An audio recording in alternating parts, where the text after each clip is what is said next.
Although animation is a fun world where anything can happen, you might want to take a look at the real world from time to time if you want to make professional animation videos. How do objects behave? How do things fall? And how can we imitate this in our videos?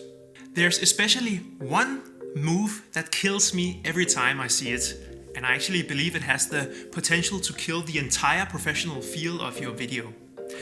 Let me explain.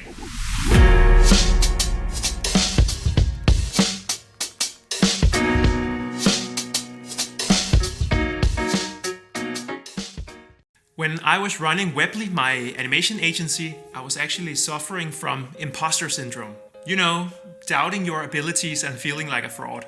Were our videos really any good now that we were using simple online animation makers instead of fancy Adobe After Effects? Today I know that the tool doesn't really matter that much, but back in the days I needed some feedback. So I contacted one of my friends who worked in a very fancy ad agency. I asked him what he thought of our videos, and he actually didn't like them that much. He was used to more customization, sleeker aesthetics, and more variation between the videos.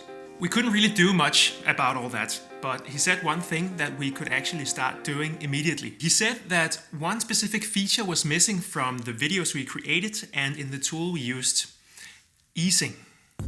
Back then I didn't really know what he meant, but today I understand him 100%.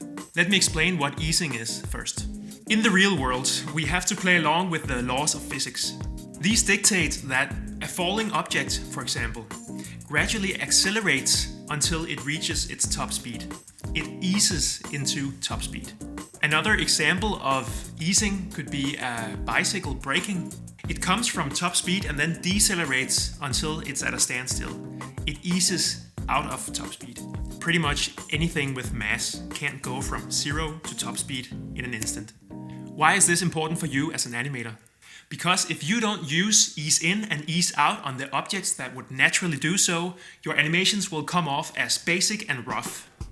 Cars driving, balloons flying away, beers being served, kids on slides. I would actually go as far as to say that you should use easing on everything that moves by default. Maybe except people walking. But I think it's one of the easiest, pun intended, ways to sprinkle a little bit of pro feel on your videos. And if you also understand the idea of looking at real-world objects and converting how they naturally move into animations, you're on a really good path. Maybe this is also a feature to look for if you haven't chosen your animation tool yet. I use Vyond and they added this easing function a while back, but it's maybe something to check out before you invest in an online animation maker. I have a course on Vyond and I also teach a couple of lessons on motion paths and easing in that course. But hey, this is just a small mistake that's easy to fix. If you want to see what I believe is one of the most common mistakes that animators make, you might want to check out the video right here.